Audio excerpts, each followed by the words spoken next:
Beginners हैं जो अपनी शुरुआत कर रहे हैं सिंगिंग की, वो कैसे एक अचीव लेवल तक पहुंच सकते हैं, कैसे वो अपने आप को ग्रो कर सकते हैं, कैसे वो अपनी सिंगिंग को बेटर कर सकते हैं और कैसे जगह बना सकते हैं सिंगिंग इंडस्ट्री के अंदर।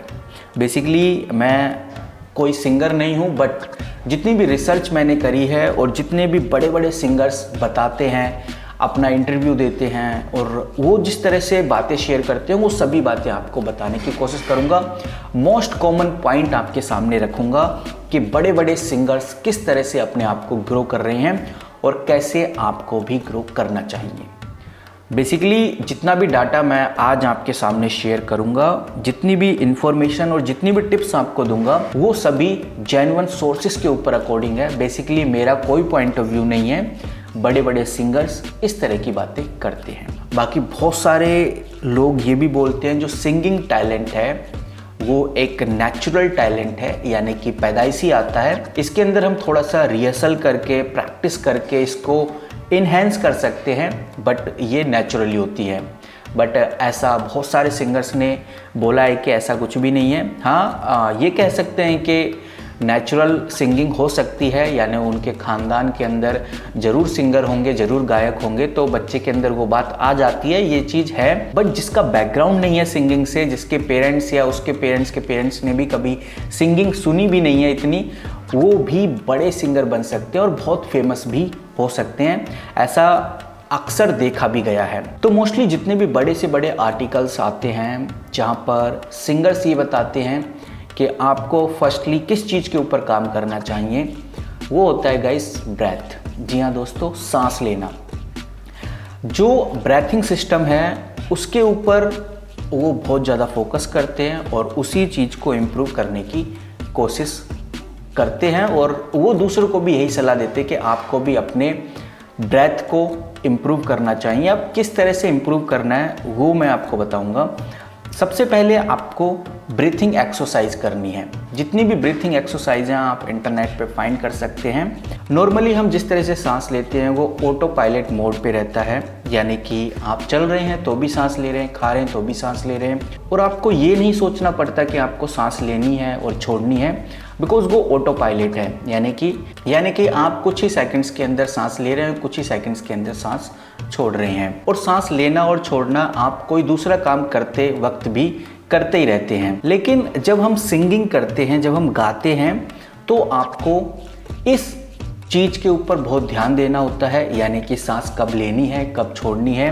गाते वक्त आपको पूरे फोकस के साथ सबसे ज़रूरी आपको इसी चीज़ के ऊपर ध्यान देना होता है। और जब सिंगिंग की ही बात आती है तो बहुत सारे ऐसे एक्सपेरिमेंट हैं, बहुत सारी ऐसी टिप्स और ट्रिक्स हैं जिनकी हेल्प आप करके अपनी इस सांस लेने की, अपनी इस ब्रीथिंग की जो प्रोसेस है उसको कंट्रोल कर सकते हैं और एक आप अच्छे सिंगर बन सकते हैं। बहुत सारे सिंगर्स का ये भी मानना है कि अगर आपके पास ब्रीथिंग की टेक्निक नहीं है, कब आपको लेना है, कब छोड़ना है, किस तरह से आप उसको कंट्रोल कर सकते हैं, अगर आपके पास ये टेक्निक्स नहीं है तो फिर आप एक बहुत बड़े सिंगर, बहुत पॉपुलर सिंगर नहीं बन सकते।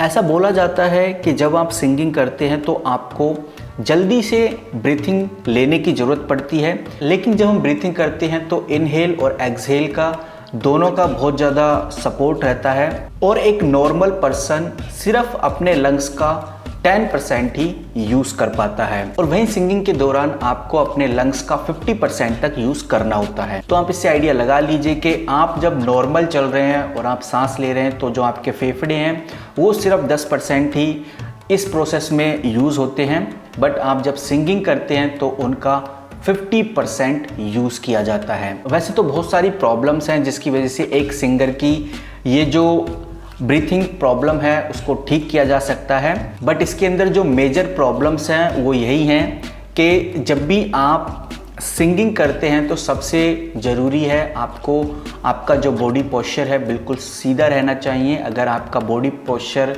गलत है, गलत तरीके से आप खड़े होकर सिंगिंग कर रहे हैं तो कहीं ना कहीं आपकी जो ब्रीथिंग है उसमें प्रॉब्लम आती है। और भी बहुत सारे हैं, जैसे आप अगर डायफ्रामा का इस्तेमाल नहीं करते तब भी आपको सिंगिंग में प्रॉब्लम आएगी। सांस फूलना और गाना गाते समय सांस लेने का समय पता ना होना ये भी बहुत बड़ी प्रॉब्लम है सिंगर्स के साथ। बेसिकली आपको किसी भी सिंगिंग को करते वक्त ये पता होना चाहिए कि आपको कब सांस लेनी है और कब सांस छोड़नी है। कोशिश कीजिए जब भी आप सिंगिंग करते हैं तो आपकी जो नेक है यानी गर्दन है वो बिल्कुल स्ट्रेट रहे और उसमें किसी भी तरह का तनाव ना रखें, और आपके शोल्डर हैं बिल्कुल रिलैक्स रहें, यानी कि नॉर्मल। आपको अपने शोल्डर थोड़े से ऊपर नहीं रखने या उनको टाइट नहीं रखना है, अदरवाइज़ आपके ब्रीथिंग में प्रॉब्लम होती है। बाकी बहुत सारी चीज़ें हैं, जैसे कुछ चीज़ें और आपको बताऊंगा। आपको अपने हाथ और अपने आर्म्स हैं उनको रिलैक्स छोड़ देना है। बाकी इंटरनेट के ऊपर बहुत सारी ऐसी एक्सरसाइज हैं जो आपकी ब्रीथिंग प्रॉब्लम को सॉल्व कर सकती हैं और आप लंबे टाइम तक अपने ब्रेथ को होल्ड कर सकते हैं। और भी बहुत सारी एक्सरसाइज हैं जिसके अंदर आपकी वॉइस को क्लियर और इन्हेंस किया जाता है, तो आप उन एक्सरसाइज को देख सकते हैं। इंटरनेट पे आपको आसानी से मिल जाएंगी, तो मुझे लगा नहीं कि आपको इस वीडियो के अंदर बताना चाहिए। लेकिन अगर आप चाहते हैं कि मैं इस चीज़ के ऊपर भी बात करूं, एक्सरसाइज के ऊपर भी बात करूं, या इसी तरह की और भी टिप्स आपको दूं, इंटरनेट से फाइंड करके बड़े बड़े सिंगर्स किस तरह से बातें करते हैं इन चीज़ों को लेकर, वो आपको बताऊं, तो मुझे कमेंट करके बता सकते हैं। मैं इस तरह की हेल्प करने को भी तैयार हूँ। मिलते हैं किसी नई वीडियो के साथ, तब तक के लिए take care and good bye.